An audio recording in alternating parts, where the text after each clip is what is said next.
Getting unstuck. That's the theme of the week of January 20th, 2019. I'm Armand Diaz with your astrology forecast for the week. Getting unstuck. Well, I'm not saying that you're stuck. Are you stuck? I'm not saying that you're stuck, but getting unstuck is still the theme of the week. So go do that. Let's recap a little bit. We're going to go back to the new moon solar eclipse on December 25th, December 26th, the Christmas Day or Boxing Day, depending upon how you look at it, or depending upon when it happened, eclipse. And that eclipse was, the sun was conjunct Jupiter and trine to Uranus. And many people seem to have come out of that with a kind of sense that this was a time to go forward, to make changes, to push forward on things that were new, enough of being stuck. Then 2 weeks ago, we hit the big Saturn-Pluto series, Sun-Mercury conjunction. That was big news on a Uranus station with a lunar eclipse. That was very active. And I think the last week or two, we've been feeling that level of activity. We've been feeling the strength of that level of activity and having the sense that maybe things are going on out in the world. A lot of stuff going on out in the world. And maybe, our own personal journey has been, I don't want to say put on hold, but maybe relativized, put on the back burner a little bit. And so what this week offers is a bit of an opportunity to sort of hit the reset button and say, well, wait a minute. Am I stuck? Have I made any progress? Have I made any progress? Have I made any progress towards opening things up, moving things forward, doing something new? You don't have to have done an awful lot, but, if you did something, if you made some investigations, if you did a little bit of research, if you put some feelers out there, if you, made a couple of phone calls, if you, set together a plan or something like that towards a new, you fill in the blank, that's a good thing. If not, then it's time to get unstuck. If you have, it's probably time to think about taking the next step. That's kind of the theme of the week here. And we'll talk about that because we have the new moon this week. And the new moon, we're going to talk about it right now. The new moon is in the sign of Aquarius. The sun goes into Aquarius on Monday. Early on Monday, the sun moves into Aquarius. So we start getting into Aquarius season. Big picture stuff. Where we are in society, where we are with connection with things that really matter to us. Not just the personal achievement or even the achievement of the group or the company or whatever it is that we have with Capricorn, but the larger picture of our ideals, what we're doing socially, politically, where we fit into the big picture when we step back.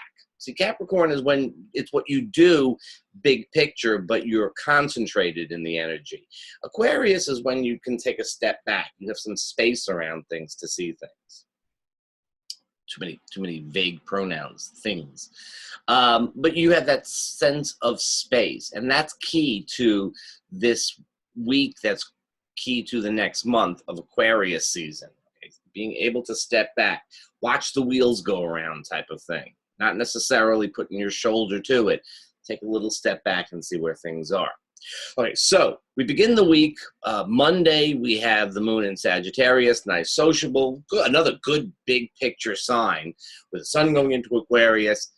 Good time to take a look at where things are. Tuesday, another good time to take a look at where things are because the moon is void, of course, virtually the entire day. If you happen to be on the eastern coast of the United States, it is void until 11:59 p.m. on Tuesday.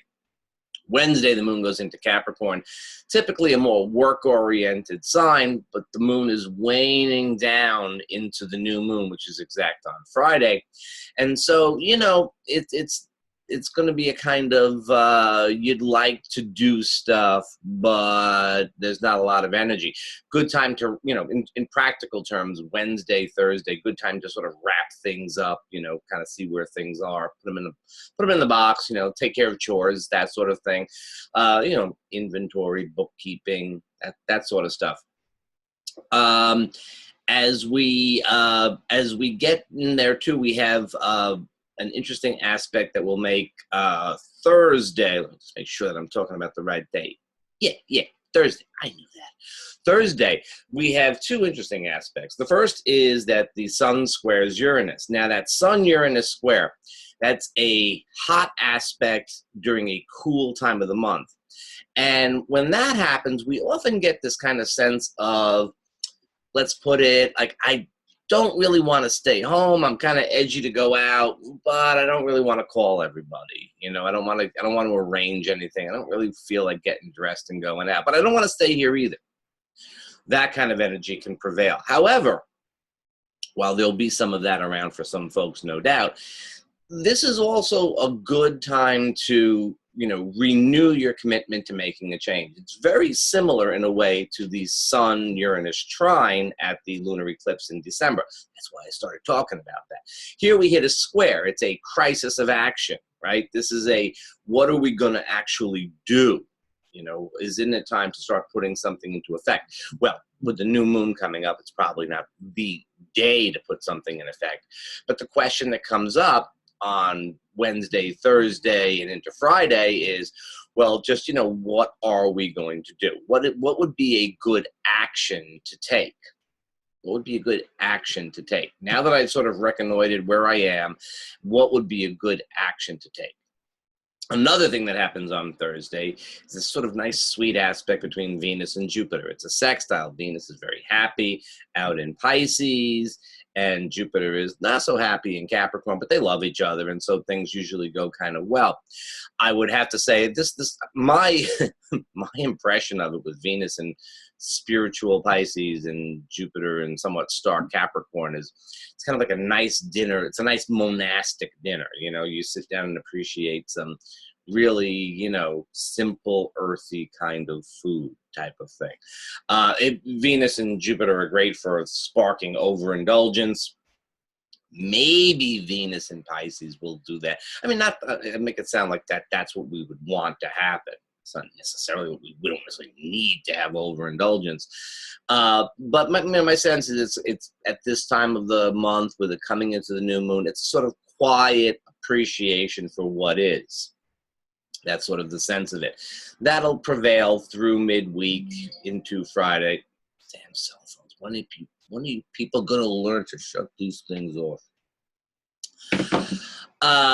And then as we get to the weekend, the moon just starts to wax on the weekend. It's in Pisces. It's just starting to wax. And again, we have this, not a lot of energy, but Venus will square Mars. That could heat things up a little bit. You know, they're trying their best to heat things up as much as possible. Here we have a little bit of a conflict between sort of acting on belief, Mars in Sagittarius, and sort of accepting things for what they are and just having a big picture kind of love and appreciation for things as they are. So, you know, are we going to do something, or are we just going to, you know, enjoy? That's kind of a bit the theme there. I would say that it's probably going to be Monday, you know, coming a week now, at the end of January, it'll be the 28th, 27th, something along those lines, where we're really going to have the, you know, when the moon goes into Aries next week is the real action time. So the ideas that you formulated, the sense of I got to do something that happens perhaps right around Wednesday, Thursday, gets put into action on the following week. All right, there you go. What you got to do is get unstuck. And if you're not stuck, just keep doing what you're doing. Bye-bye.